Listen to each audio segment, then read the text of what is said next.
Hey guys, thanks so much for coming in for a video today. I really appreciate it. It's going to be kind of a small video because I didn't get to finish last time.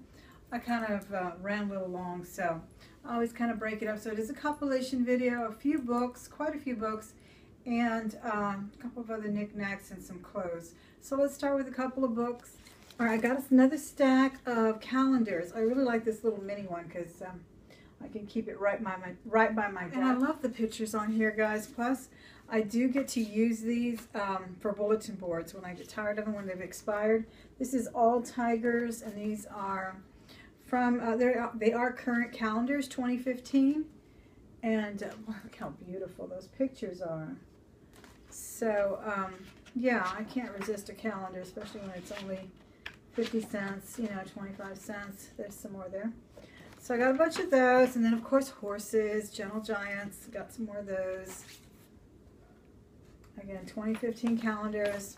World War II, this one is Heroes of World War II, and I thought this one had really interesting photographs as well, which would go really nicely in a journal, in a junk journal or some kind of a scrapbook. This is the Melissa and Doug Chunky Puzzle, and this is construction. So these are all construction trucks, and this rung up at over $50 when I checked the price on Amazon.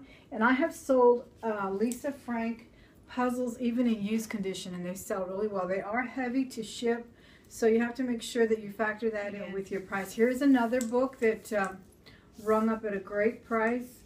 Gosh, I think it got a little wrinkles while it was piled there. Someone was telling me there's a way to get out wrinkles. If you guys know, I've been using heat tools. I have a heat tool that I used to use, but if you know of another method, or sometimes I'll just put like a big book on top of it because it looks like it's got a little crease, and it wasn't like that when I got it home. Anyway, the book is called On This Earth, and it's all photographs of animals. It's absolutely beautiful, and it has, as I said, rung up at a good price, even used, but I was hoping to list it as new because, like I said, that's the only thing wrong with it that I just noticed right now, which is just a little wrinkle out, either with my heat tool or with stacking another heavy book on top of it. Let me put something heavy on it right now. Get that wrinkle out of there. Another great book about photography. Books on photography, now not like the really dated ones like from the 80s or anything, where even though some people do buy those on how to use SLR cameras or whatever, because technology changes so much. So those are definitely dated. But anything on historical type of photography, people really love it and they gravitate towards it.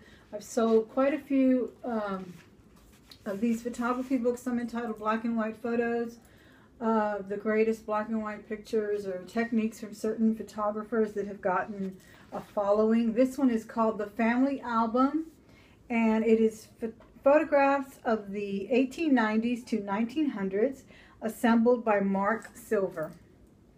And again, I did scan this for the price, and it was a good price on Amazon. So yeah, pick up those books on photography, historical photographs, or methods in photography, posing and that kind of stuff. Here was another good one, Tasha Tudor's, or Tudor, how do you pronounce that, guys? I say Tudor, but some people say Tudor. Anyway, how do you pronounce it? Crafts. It's got a beautiful woman there doing some handcrafts, needle crafts, and this also rung up at more than, I think it was more than 20. Upset about that wrinkle, darn it. Okay. Friends. This is a book called Friends, and it is Japanese and Tennesseans. Again, anything culturally, aesthetically pleasing, things with good photographs. I ring them up, I kind of look at them, I scan them on the shelf. Certain things seem like they will sell that are obscure. Switch it up on books for just a minute and go to some shirts so you can see some of the rest of the blouses and things that I got. I love these, and I actually had the price up here, but I took it out because I wanted my daughter, I washed it because I wanted my daughter to wear this sweater to model the handbags that I was selling and listing. And I think I've told you before that I do like to use her to model the clothing, or I don't sell that much clothes. I've done a video on the type of clothes that I usually sell because I don't like to keep a lot of clothing. It requires a lot of inventory. But I do like for her to model the handbags, especially the vintage and the preppy type of handbags. So that's why I asked her to wear this. This is by Tiffany Angeles, Tiffany Angeles, and it's just a cotton cardigan, very, very oversized, kind of 80s looking. And I had her model some Dooney and Burke, some vintage Dooney and Burks, and some Coach, and this sweater just set it off.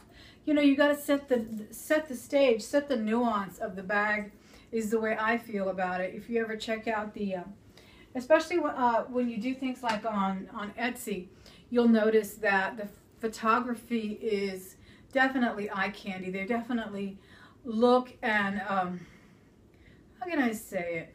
On Etsy, they especially take care to convey an image, a nuance of the product.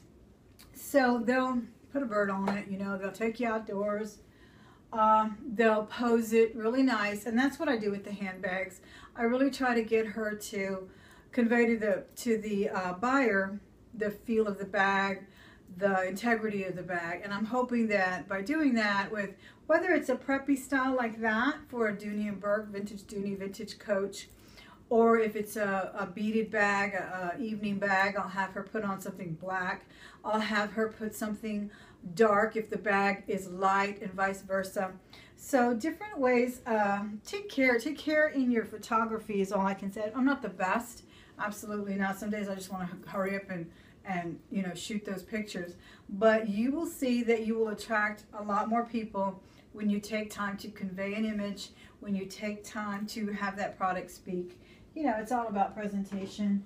And you look at other people's work and you can see that you can learn from their work, see how they present their things.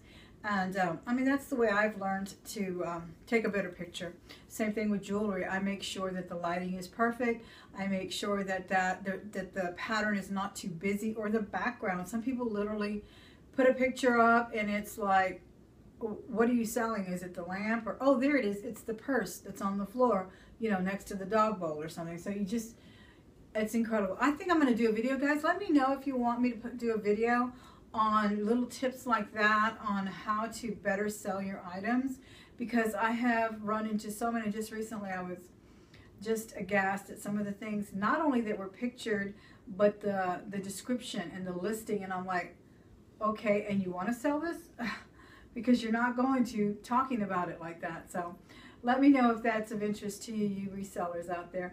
Another cool thing that I got was Denim Supply & Company by Ralph Lauren for $4. Now, you know these shirts are probably $80 at Macy's. I don't know why, because it's just a t-shirt, but they are. Anything by this Denim & Supply is extremely expensive. I love the stripes on this. It's red and blue, and I like the fabric. It's not too thick.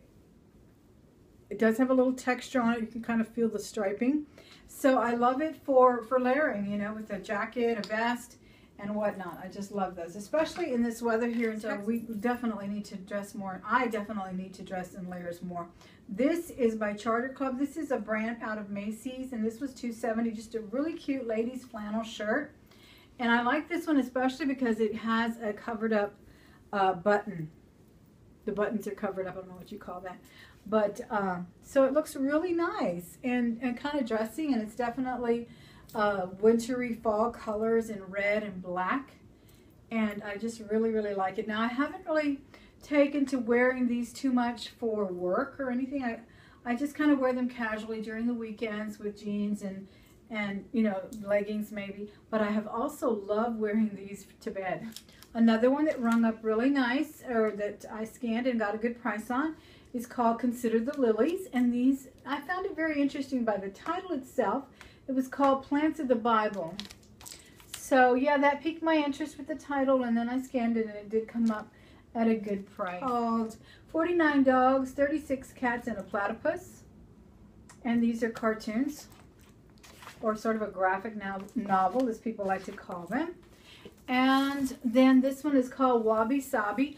Again, interior decorating. If it's exotic, anything from Zen to Italian villas, or something that's, especially if it's vintage, but something that's a little obscure and not, you know, from, let's say, Good Housekeeping magazine or something. That's just, you know, it's not going to pique your interest as much, and it's not going to be as sought after as, as Japanese gardens or things like that. Beautiful pictures in here. I told you, got a really, really good deal from this this new place that I went to. And these books were $1/4, and I could not believe it, and I'm especially happy about this one. But let me show you this one first before I forget. This one's called Hello Grand Mamoon. Children's book, beautiful illustrations, and some of these I did not even care to sell, like this one. It's just beautiful for my classroom or just for my own collection, because I can't resist a beautifully illustrated, well-written children's book. Okay, here is one that I got. It's called Lee Bailey's Country Weekends, and I snatched it immediately because I have already sold this. I sold one of these for $50, around $45, $50. I don't recall too much, but it was a good return on this one. So when I saw another copy, I definitely got it. Anything by Lee Bailey, yeah, she's definitely sought after. So definitely pick this one up if you see it. Lee Bailey's Country Weekends. I've already sold one, and I just listed 5 cents. And I have a couple of other Marilyn Monroe books because, I mean, just look at this beautiful woman. I just can't stop looking at her face and her hair. And, I mean, just everything about her is so iconic. And there are some pictures in here that I've never seen before. Unfortunately, someone took the scissors to this book and cut out about 3 pictures. Excuse me. There are some very unique, unpublished, I believe, at least I've never seen them anywhere, photographs of her. Here's the back cover. And the nude picture of her here. And it's not the one, see how somebody cut this up? Look at that. Why would somebody do that? I don't know. But I'm still going to listen. I think I'll do better with it on eBay. But we'll see, because it is kind of a unique book. It is selling on Amazon as well. I'm not sure for how much. It's not like outrageously priced. But again, like I said, there is even a topless photo in here. A nude photo of her, which is not, and I'm not promoting nudity or anything, but you know, this is Marilyn Monroe. People collect her books. They collect all of her pictures and whatnot. But this picture is not the famous Playboy spread, where she's on that velvet background or anything. This is another one, a very different one, and it's actually a more mature Marilyn, I believe. The picture was taken when she was more mature. I believe she was in her 30s, or how old was she? I don't even know how old she was when she died. But anyway, the picture of her is when she was a lot more mature, and I believe it was about a year before her death. So it's a very interesting picture that's in that book. And anyway, I'm going to put it on eBay and see how that goes. Either way, it looks great on my coffee table. Definitely a conversation piece. Thanks so much for coming in for this video. I really appreciate it. Thanks so much for everything. Let me know how you like this video with your thumbs up and your comments, and I'll talk to you very soon. Bye.